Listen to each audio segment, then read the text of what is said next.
नमस्कार दोस्तों, sign trading में आपका स्वागत है। निफ्टी 50 की बात कर लेते हैं दोस्तों फटाफट। निफ्टी 50 ने हमारा प्लान बहुत ही अच्छा फॉलो किया, जो कल के वीडियो में हम लोगों ने डिस्कस किया था। हम लोगों ने कल क्या डिस्कस किया था, क्विकली उसका एक रिव्यू कर लेते कि मार्केट अगर यहाँ से अगर लौटता है तो एक बहुत ही छोटे से एसएल के साथ यहाँ पर हम लोग पुट बाई करेंगे और यहाँ पर निकल जाएंगे। तो करीब 80 पॉइंट के आसपास का ये एक कैप्चर है, जिसमें से अगर किसी ने लेट एंट्री भी ली होगी, यहाँ पे भी ली होगी, तो भी उसको 50-60 पॉइंट मिल गए होंगे मॉर्निंग में। तो निफ्टी के अंदर दोस्तों 50 पॉइंट मिलना एक मान लीजिए कि दिन भर का काम हो गया। ठीक है, ये बैंक निफ्टी नहीं है कि मार्केट जो है 200 पॉइंट के लिए हम लोग बैठे रहें और बहुत बड़े बड़े गेन के लिए। और यहाँ पर ना दोस्तों क्या लगता है ना कि ओपनिंग के अंदर ही अगर मान लीजिए इतना बड़ा गेन एक मिल जाए, बड़ा गेन मतलब 50 पॉइंट के आसपास का एक गेन मिल जाता है, जो कि एक्सपायरी के दिन भी है ऑप्शन बायर को। ठीक है, तो ट्रेडिंग क्या कर देनी चाहिए, बंद कर देनी चाहिए। ठीक है, मैंने एडवाइस भी यही किया था कि अगर आपको ये गेन मिल जाता है, ठीक है, तो उसके बाद कुछ मत करिए, छोड़ दीजिए बस। एक्सपायरी के दिन अगर इतना बड़ा गेन मिल जाए दोस्तों, इसी तरीके से दिन के टारगेट डिसाइड किए जाते हैं। अब यहाँ पे ना साइकोलॉजी क्या बोलती है कि अगर आपकी साइकोलॉजी सेट नहीं है ट्रेडिंग को लेके, इंट्राडे ट्रेडर वाली जो साइकोलॉजी होती है, इंट्राडे ट्रेडर की साइकोलॉजी और नॉर्मल ट्रेडर की साइकोलॉजी में फ़र्क क्या है, या ये कह लीजिए कि एक नॉर्मल आदमी और इंट्राडे ट्रेडर, ठीक है, में फ़र्क क्या होता है। बेसिक फ़र्क ये होता है कि उसको ये लगता है कि यार इतनी जल्दी इतना बड़ा गेन मिल गया, ठीक है, अभी तो मार्केट पूरा दिन पड़ा हुआ है, ठीक है, तो वो क्या करेगा कि ये भी तो वीडियो के अंदर डिस्कस हुआ था ना, यहाँ से भी मार्केट नीचे जा रहा है तो मैं यहाँ पे भी ले लेता हूँ। ठीक है, हो सकता है कि उसने इसी वाली कैंडल पे एंट्री ले लिया, पुल बैक का भी वेट ना कराओ कि भाई चलो ठीक है यहीं पे मैं एक बार जो है पुट बाई कर लेता हूँ। पुट बाई करने के लिए जब वो यहाँ पे आया होगा तो इस कैंडल ने उसका एक ऐसे लिट कर दिया होगा, या फिर उसकी धड़कनें बढ़ा दी होंगी, तो उसने हो सकता है कि अपने आप ही मैनुअली एग्जिट मार दिया हो। तब उसका क्या हुआ कि टेम्परामेंट चेंज हो गया। ठीक है, यहाँ पे जो उसने प्रॉफिट बनाया होगा उसका आधा प्रॉफिट यहाँ पे घुस गया होगा। फिर उसके बाद ये कैंडल दोबारा से नीचे आई होगी, उसने फिर से यहाँ पर पुट बाई कर ली होगी। फिर उसके बाद जो है ना वो इतना डर गया होगा मेंटली कि वो यहाँ तक ना होल्ड नहीं कर पाया होगा। कि क्यों? क्योंकि उसको ये लगेगा कि भाई मैंने अच्छा वाला प्रॉफिट बना लिया था, वो रिग्रेट में रहेगा। रिग्रेट में रहेगा तो क्या करेगा कि भाई मैंने दूसरा ट्रेड क्यों लिया, उसके बारे में सोचता रहेगा। फालतू में मैंने एक ऐसे एलिट करवा लिया ज़बरदस्ती, अच्छा वाला प्रॉफिट बना के बैठा हुआ था और कुछ करने की ज़रूरत नहीं थी। अब वो क्या करेगा, यहाँ पे कहीं पे भी जो है ना, मतलब किसी भी जगह पर ये थोड़ा सा वॉलेटाइल मूवमेंट आ रहे थे निफ्टी के, तो वो इस लेवल तक जाने की हिम्मत नहीं करेगा, बीच में कहीं पे एग्जिट कर देगा छोटे मोटे गेन के साथ। फिर उसको लगेगा, उसका पेट नहीं भरेगा कि यार ये मैंने तो एक ठीक ठाक सा एक गेन कर लिया था, फालतू में मैंने यार दूसरी और तीसरी ट्रेड मारी। अब वो किसी ना किसी जगह पर ना फिर से अपना कुछ ना कुछ आजमाएगा कि कोई भी एक नीचे की तरफ कैंडल जाती हुई या ऊपर की तरफ जाती हुई किसी ना किसी में वो एंट्री लेगा और पैसे बनाएगा या घटाएगा, जो भी है। तो ओवर ट्रेडिंग दोस्तों इसीलिए होती है। ओवर ट्रेडिंग का जो मेन कारण है वो ये है कि एक ट्रेड के बाद आदमी बंद नहीं करता। उसको ये लगता है कि यार इतनी जल्दी इंडेक्स में फैसला हो जाता है। इंडेक्स के अंदर क्या होता है कि फैसला जल्दी हो जाता है। आपने ट्रेड लिया और आपके फेवर में चला गया तो 5 मिनट के अंदर 10 मिनट के अंदर आप फ्री हो गए। अब आपको लगता है पूरा दिन पड़ा है यार, 10 मिनट के अंदर मैंने अगर इतना पैसा बना लिया तो पूरे दिन भर में तो मैं और भी बना सकता हूँ, तो मैं बंद क्यों कर दूँ। ठीक है, यहीं पे कैच है दोस्तों। ठीक है, ये कैच है, जो समझ गया वो इंट्राडे का ट्रेडर बन जाता है। ठीक है, इसी को समझने में दोस्तों सालों लगते हैं। हमेशा याद रखिए दोस्तों, सेटअप पता होने से पैसे बनेंगे ज़रूरी नहीं है। ठीक है, दोबारा रिपीट करता हूँ कि सेटअप पता होने से पैसे बने जाएंगे ज़रूरी नहीं है। जैसे फॉर एग्ज़ाम्पल, अगर ये वीडियो के अंदर जैसे मान लो किसी ने देखा होगा या किसी ने मान लीजिए अपना भी दिमाग लगाया होगा कि मैं इस लेवल के नीचे जो है एंट्री लूँगा। ठीक है, बहुत अच्छी तरीके से मार्केट स्पीड से नीचे आ रहा था और यहाँ आने के बाद मार्केट ने उछाल मार दी वापस। ठीक है, अब वो क्या करेगा, एग्जिट मारेगा, अरे यार ये तो मार्केट यहाँ से पलट गया, ये तो फॉल्स ब्रेकआउट है, इसको फॉल्स ब्रेकआउट समझ लेगा और वो पलट जाएगा। पलटने के बाद वापस देखेगा अरे यार फिर से आ रही, फिर से री एंट्री मार लेगा। तो ये ज़रूरी नहीं है कि हमने जो है एंट्री ली और हम फंस गए। ठीक है, अब कायदा क्या होता है, ठीक है, कायदा क्या होता है, अगर स्ट्रक्चरल के बेस पर अगर ट्रेडिंग लेनी है, स्ट्रक्चरल बेसिस पे ट्रेड लेनी है, तो क्या होना चाहिए ऐसे में। ठीक है, क्या होना चाहिए, इसका एक बहुत अच्छा एग्जांपल डिस्कस करता हूँ। जिन लोगों ने इस एरिया के अंदर नुकसान किया होगा उनका दोबारा नहीं होगा। ठीक है, एक चीज़ अच्छी समझा देता हूँ यहाँ पर। ये देखिए दोस्तों, इसको थोड़ा सा जूम इन कर लेते हैं। ठीक है, स्ट्रक्चर दोस्तों क्या बोलता है, मार्केट क्या कर रहा है, मार्केट नीचे आ रहा है। ठीक है, मार्केट नीचे आ रहा है, बिल्कुल ठीक है। ये बना एक स्विंग हाई, ठीक है, एक स्विंग लो, एक swing high, swing low, swing high, swing low, swing high, ये आगे नीचे, ठीक है। ऐसे चलता है हमारा प्राइस, ऐसे चलता है, ठीक है, ऐसे चलता है, ऐसे चलता है। रियलिटी में थोड़ा सा टेढ़ा मेढ़ा दिखता है, कोई भी एक स्विंग जो है ज़्यादा लंबी बन जाती है, कोई स्विंग छोटी बन जाती है। तो एग्जैक्टली ऐसा नहीं है क्योंकि मशीन से बन के आ रहा हो ऐसा। तो रियलिटी में थोड़ा सा फ़र्क होता है, जो चार्ट में थ्योरी में पढ़ाया जाता है, रियलिटी में थोड़ा सा डिफरेंस होता है। तो कोई एक स्विंग बहुत बड़ी बन जाती है और कोई स्विंग हाई जो होती है अपोजिट वाली वो छोटी बन जाती है, ठीक है। तो क्या होता है, अगर हमें स्ट्रक्चरल ट्रेडिंग लेनी है कि हमारे इस swing high, swing low, swing high, swing low के बेसिस पर अगर हमें एंट्री लेनी है तो हमारा ऐसे हिट ना होता है। क्यों?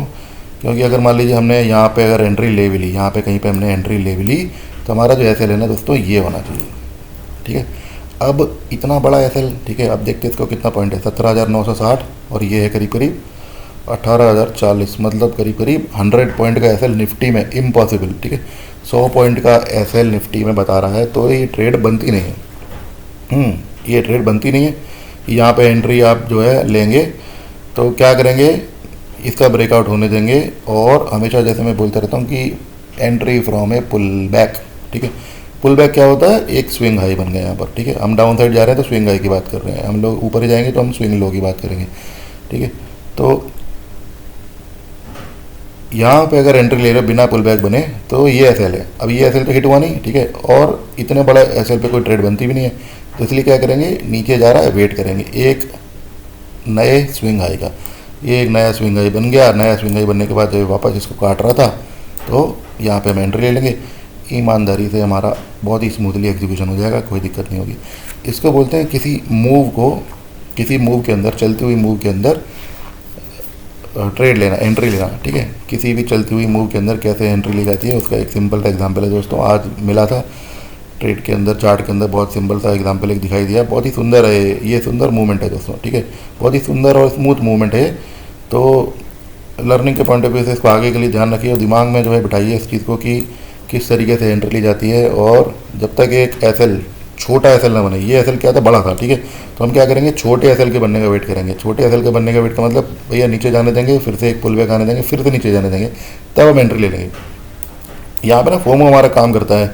हमें लगता है यार फियर ऑफ मिसिंग आउट जो हमारा एक बहुत बड़ा फैक्टर होता है, जो हमारे बहुत नुकसान करवाता है, वो फैक्टर काम करता है। ऐसा लगता है अरे यार ये तो नीचे गिर जाएगा। और हमारे दिमाग में ना मार्केट की जो छवि बनी हुई है वो ये है कि मार्केट जो है ना बहुत तेज़ी से नीचे गिरता है, ठीक है, तो ये निकल ना जाए, तो हम यहीं पे ले लेते हैं, अरे ठीक है देखा जाएगा यार, ले लेते हैं।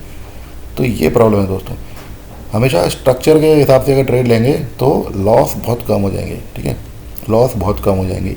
और जो भी होंगे छोटे लॉस होंगे। क्यों? क्योंकि इतना छोटा स्टॉप लॉस आपने बनने का वेट किया, आपने एक स्विंग हाई बनने का वेट किया जो कि एक छोटा सा स्टॉप लॉस था। अब क्या है कि हम यहाँ पे जब एंट्री लेंगे तो अगर ये मूव को नीचे जाना होगा तो नीचे चली जाएगी, अगर ये मूव यहाँ से फेल होती है ऊपर जाएगी तो हमारा इतना सा स्टॉप लॉस हिट होगा और हम बाहर हो जाएंगे। बस यही होती है दोस्तों ट्रेडिंग, प्राइस एक्शन के बेस पर यही ट्रेडिंग होती है। किसी भी मूव को कैसे ट्रेड किया जाता है, ऐसे किया जाता है, ठीक है। आपने मूव का कौन सा वाला पोर्शन कैप्चर किया वो डिपेंड करता है आपने कहाँ पे एंट्री ली, ठीक है, उसके लिए लेवल्स वगैरह पता होने चाहिए। इसीलिए प्लानिंग दोस्तों बहुत इंपॉर्टेंट है। हमने दोस्तों क्या किया कि मैं मॉर्निंग में दोस्तों यहाँ पे था नहीं अवेलेबल, ठीक है, मॉर्निंग में मैं इतने एरिया में मैं अवेलेबल नहीं था। मैं एक मौका मिला मुझे, ठीक है, तो ये एक मैंने एक पैटर्न देखा, ठीक है। ये वाला एक पैटर्न क्या होता है, ये होता है वेज, ठीक है, ये एक वेज का पैटर्न होता है कि मार्केट इस तरीके से जाता है और ऐसे जाके फिर ये नीचे की तरफ जाने लगता है, ठीक है। तो मैंने एक बहुत छोटा सा स्केल मारा दोस्तों, इसका मैंने एक अपडेट डाल दिया था यहाँ पर टेलीग्राम में। ये बस ये एक मैंने अपडेट डाल दिया था यहाँ पर और उसके बाद नीचे आ गया और मैंने डाल दिया कितना बड़ा एरिया मैंने कैप्चर किया और ये मेरा एक प्रॉफिट था 23,000 24,000 का।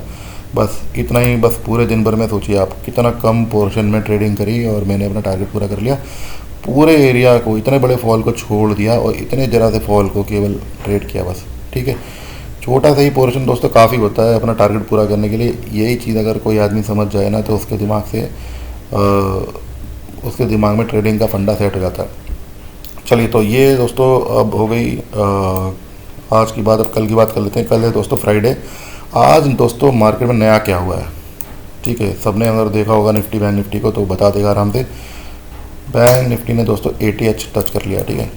ATH मतलब all time high. All time high का मतलब इसको वन डे में देखते हैं। ये रहा दोस्तों all time high. Daily time frame पे हम देखेंगे तो ये जो लेवल है हमारा बैंक निफ्टी का ऑल टाइम हाई है, वो आज मार्केट ने टच कर लिया। टच करने के बाद मार्केट ने क्या किया, रिवर्स मार लिया थोड़ा सा, ठीक है, ये रिवर्स हो गया, ठीक है। तो पिछली बार जब मार्केट ने एक हाई बनाया था, ठीक है, ये वाला अपना, वहाँ से भी बहुत ही तगड़ा एक रिवर्स आया था, ठीक है। ये तो ज़रूरी नहीं है कि यही चीज़ फॉलो हो जाए यहाँ से भी, और यहाँ से जो है पूरी तरीके से मार्केट नीचे की तरफ बहता हुआ चला जाए, ठीक है। क्यों ऐसा नहीं होगा इस बार, क्योंकि मार्केट ने क्या किया हुआ है, ये सब सपोर्ट क्रिएट करके गया हुआ है। मार्केट यहाँ से कंसोलिडेट करते हुए ऐसे नहीं गया हुआ है, कंसोलिडेशन किया है। कंसोलिडेशन करने के बाद पैटर्न का ब्रेकआउट बनाने के बाद हॉरिजॉन्टल सब करने के बाद तब जाके ब्रेकआउट दिया है। ब्रेकआउट का रिटेस्ट हुआ है, रिटेस्ट के ऊपर भी 2-3 बार पटक के फिर ऊपर जाके एटीएच पे गया है। तो बहुत सारा काम करके मार्केट दोबारा एटीएच पे गया है। तो अब हम क्या करेंगे, अब हम किस तरीके से बड़े स्ट्रक्चर को समझेंगे। क्या करेंगे दोस्तों, यहाँ पर ये बड़ा स्ट्रक्चर देख लिया कि मार्केट ने बड़े स्ट्रक्चर में एटीएच को टच कर दिया। 3 मिनट में चलते हैं दोस्तों, हमारे पास क्या है 3 मिनट में हमारे पास क्या है। एक लेवल है हमारे पास बैंक निफ्टी में, ये वाला, ठीक है। बैंक निफ्टी में दोस्तों हमारे पास एक लेवल ये है, इसके नीचे मार्केट जाएगा तो हम लोग क्या करेंगे, शॉर्ट करेंगे। क्या करेंगे, नीचे दोस्तों ये है हमारा 41,174, ये नीचे 41,000 है, ठीक है, ये एक लेवल है। ये एक हमारा छोटा सा पिवट पॉइंट है, और ये 40,958 है। यहाँ पर मैं एक और चीज़ बना देता हूँ, 41,000 भी बना देता हूँ, ठीक है। तो ये एक सपोर्ट का बैंड है दोस्तों, ठीक है। ये अब आप भी अपने चार्ट पे ड्रॉ कर लीजिए, क्योंकि मैंने नीचे के सारे लेवल हटा दिए हैं, ठीक है। इसकी थोड़ी सफाई कर दी है मैंने लेवल्स की।